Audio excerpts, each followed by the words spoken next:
America का भारत को drone बेचने से इनकार। 3 अरब डॉलर के ड्रोन की फरोख्त रोक दी। अमेरिका ने ड्रोन हथियारों की फराहमी रोकते हुए भारत को वार्निंग जारी कर दी।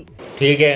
अमेरिकन साइड ये कह रही है कि जब तक पन्नू के केस के अंदर इंडियन साइड जो है वो मीनिंगफुल इन्वेस्टिगेशन में हेल्प आउट नहीं करती, हम इस केस को नहीं लेके चलेंगे। ठीक है। क्वेश्चन कर रहे हैं अमेरिकन कि आपने रशिया में जो किया, आप जो करना चाहते हैं वो करें, लेकिन अगर आप हमारे मुल्क के अंदर कुछ करेंगे तो हम आपको इसकी कोई सजा या पनिशमेंट दे सकते हैं। ठीक है। इस वक्त तो इंडिया को अमेरिका की जरूरत है। इंडिया तो चाइना के आगे नहीं बोलता। For example prime minister Modi के बारे में कहा जाता है कि वो चाइना का नाम नहीं लेते। चड्ढा समझाओ, इसे समझाओ। इंडिया को किसी ना किसी वो कॉर्नर पे लगाएंगे कि वो एक तो माने, क्योंकि कनाडा ने भी कहा है कि इंडिया हमारे साथ सपोर्ट हमें ताउन कर रहा है। अब अगर इंडिया मानता है ये पन्नू के हवाले से कि हमारी कुछ इन्वॉल्वमेंट है, तो जारी बात है इंडिया के ऊपर इंडिया की इंसल्ट भी है। A few moments later. 3.99, almost $4 billion sale of 31 MQ-9B Sky Guardian aircraft will provide India. अब इंडियंस क्या कहते हैं आपको पता है? वो कहते हैं जनाब हमने तो सिर्फ 4 अरब डॉलर के ड्रोन ले रहे हैं ना, पाकिस्तान तो $3 बिलियन का पैकेज ले रहा है, IMF से बेल आउट पैकेज ले रहा है। बेकारी को कौन पूछता है? जी हेलो दोस्तों, मैं हूं कमर चीमा। उम्मीद है आप लोग ठीक होंगे। दोस्तों 2 दिन पहले एक खबर चली और वो बड़ी इम्पोर्टेंट थी। ये कहा गया कि अमेरिकी जो कांग्रेस है बेसिकली, उसने $3 बिलियन की जो ड्रोन सेल थी इंडिया को, वो रोक दी है until there is a meaningful investigation on the Pannu assassination conspiracy। को स्टेट डिपार्टमेंट ने डिनाई कर दिया और कंफर्म कर दिया।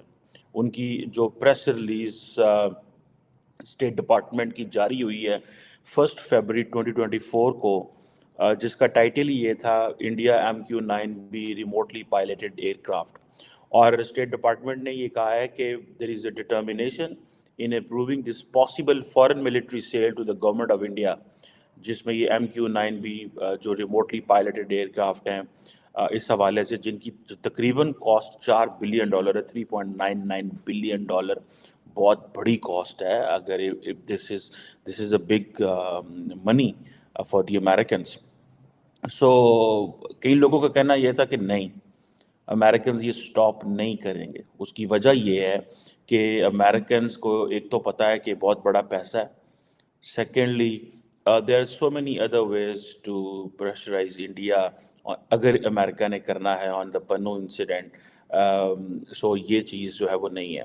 सो डिफेंस सिक्योरिटी कोऑपरेशन जो है इंडिया का और अमेरिका का वो चल रहा है, और ये यूएस स्टेट डिपार्टमेंट ने अपनी जो डिटर्मिनेशन है वो भी दिखा दी है।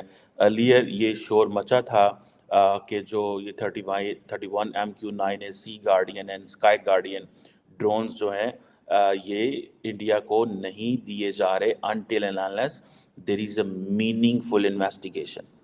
गवर्नमेंट ऑफ इंडिया ने एक तो इनको भी रिक्वेस्ट किया हुआ था, और भी बहुत सारी चीज़ें हैं, जैसे for example global positioning system भी इन्होंने जो है वो मांगा हुआ है। एक पूरी की पूरी लिस्ट है, ठीक है जी। आप जो देख सकते हैं, जो स्टेट डिपार्टमेंट ने भी आई थिंक जारी की है, जिसमें वो जिसे वो कहते हैं ना, इसका मकसद जो वो कहते हैं कि इस सारी सेल का जो मकसद है वो सपोर्ट करना है अमेरिका के फॉरेन पॉलिसी एंड नेशनल। नमस्कार दोस्तों, TNS न्यूज़ में आपका स्वागत है। तो दोस्तों आपने यह न्यूज़ सुनी हुई होंगी। जी हाँ दोस्तों, जैसे कि आपको पता है एक दिन पहले यह एजेंडा फैलाया जा रहा था कि इंडिया और अमेरिका के बीच में जो ड्रोन डील हुई है उसे होल्ड पे रखा गया है, और उसे होल्ड पे रखने का यह रीज़न बताया जा रहा था कि पन्नू की मारने के पीछे इंडिया का हाथ हो सकता है। और यह बोला जा रहा था कि अमेरिका ने भारत के 4 बिलियन ड्रोन की डील को पन्नू की वजह से होल्ड पे रख दिया है। इसे सुनकर पाकिस्तानी बड़े जोर से प्रोपेगेंडा कर रहे थे, जैसे कि आपने इस वीडियो में देखा कमर चीमा किस तरह से इंडिया की डील को होल्ड के रखने के बाद बहुत ज़्यादा खुश हो रहा था और कैसी बड़ी बड़ी बातें कर रहा था, लेकिन आज जो है उनका पूरा मुंह उतर गया। लेकिन पाकिस्तान के लिए बड़ी अफसोस की बात है, पाकिस्तान को लग रहा था कि पन्नू के लिए अमेरिका इंडिया से डील तोड़ देगा, लेकिन उसका उल्टा हुआ और यह डिसाइल हो गई और पाकिस्तानियों के मुंह पर ताला लग गया। तो दोस्तों अगर ये वीडियो आपको पसंद आ गया हो तो वीडियो को लाइक कर देना, और चैनल पर नए हो तो सब्सक्राइब कर देना। हम आपको मिलते हैं नेक्स्ट वीडियो के साथ नेक्स्ट डे पर। धन्यवाद।